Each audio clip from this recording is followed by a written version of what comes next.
Naruto, every clan had their own prominent and legendary members. For example, the Senju clan had Hashirama and Tobirama, while the Uchiha clan had Madara and Hikaku. And there was one clan who is even more mysterious than the Otsutsuki clan, and that was the Uzumaki clan. This clan was no exception in producing legendary ninjas, and probably the most interesting and prominent ninja in this clan's history was its leader, Ashina Uzumaki. This is the character we will talk about today, but before starting, I want to ask you all to like this video and subscribe to the channel for more. I hope you all have a great day. Now let's start the video. Well, Ashina was the leader of the Uzumaki clan, and we can assume that he was the leader during the Warring States period too, given his age, and that he was the leader during the time the first village was established. At the very least, he was powerful enough to reach the age of 67 during such times. He was one of the most legendary ninja in the history of Naruto, but surprisingly, compared to other legends from that era like Madara, Hashirama, and Tobirama, we know the least bit about him. But Masashi Kishimoto has left a couple of clues which can help us to determine how strong he was. Firstly, Ashina was not only the leader of his clan, but also the leader of his village. The Uzumaki clan was very interesting. They did not have to merge with other clans to create their own village like the Uchiha and the Senju did. They were strong enough on their own.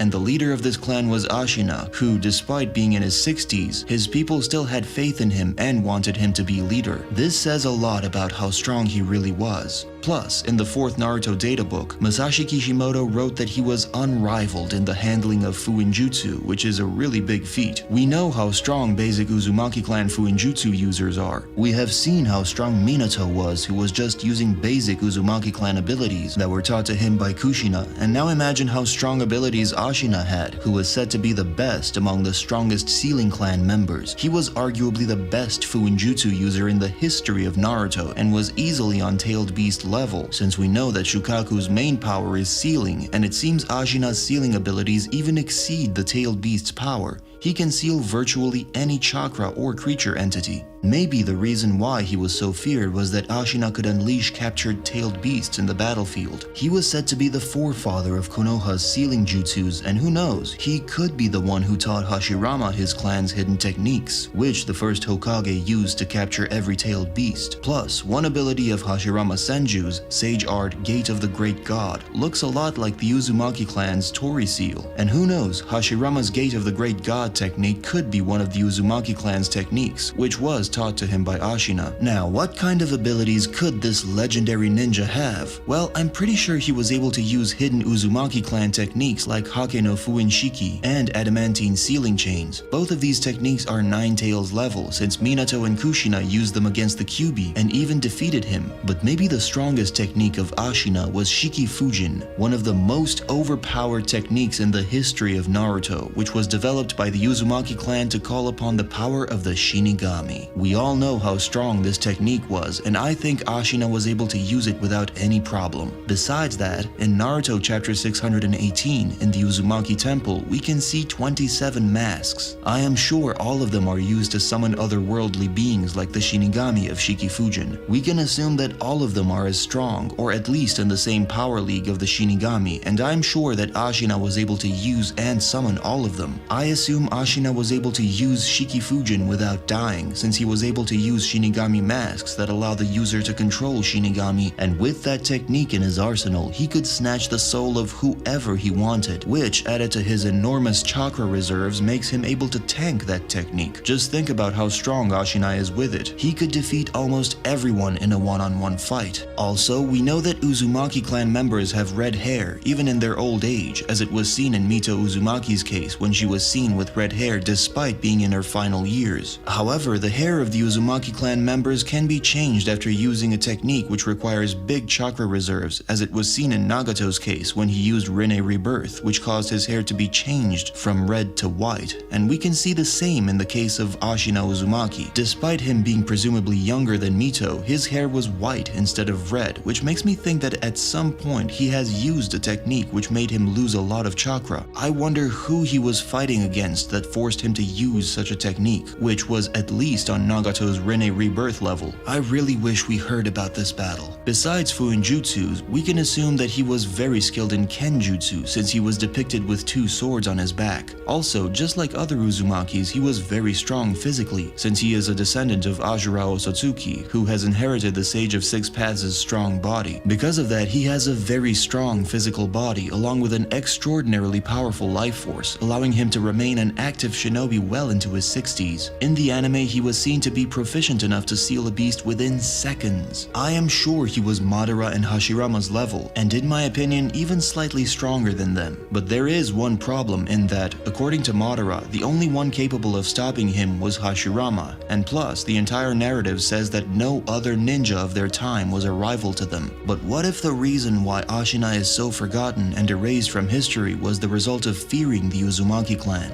Big nations did not want to talk about the Uzumaki clan and how strong they were, because even years after its destruction, the clan was still feared throughout the whole shinobi world, and probably the ninja who was the most feared was Ajina, since he was said to be the strongest Uzumaki in history, which forced other nations to erase him from history books. He was not even revived, which strengthens my argument about him being erased from history. I am pretty sure if Kabuto knew about him, he would definitely revive Ashina Uzumaki. It is such a shame that we did not hear a lot about him. Ashina was without a doubt a very strong ninja, and I wish we knew more about him beside 2 sentences that were written by Kishimoto in the databook. He is shown only once in the series, and that was when Kushina was explaining to Naruto about his clan. We never even once hear about him, and did not even know his name before the databook. I guess the reason for that is all the stuff about the Uzumaki clan being very hidden, although I hope Naruto or Boruto decide to start learning about their clan and their ancestors. I wish we got to see Naruto spin-offs about previous generations in some source material. I wish we could see legendary ninjas like Toka Senju, Sasuke Sarutobi, and Ashina Uzumaki in action. It is such a shame that we know almost nothing about them, but I hope in the future we will get spin-off series about them, or novels or databooks, which will explain these forgotten characters and expand Naruto's amazing world and characters. There is so much stuff that we did not see in the series, such as the destruction of the Uzumaki clan members, the backstory of the Akatsuki members, Minato's early days, and so on. And I really hope that this potential won't go wasted, and that we'll see it in some form. Anyway, I guess this is all for today. What do you think about Ashina Uzumaki?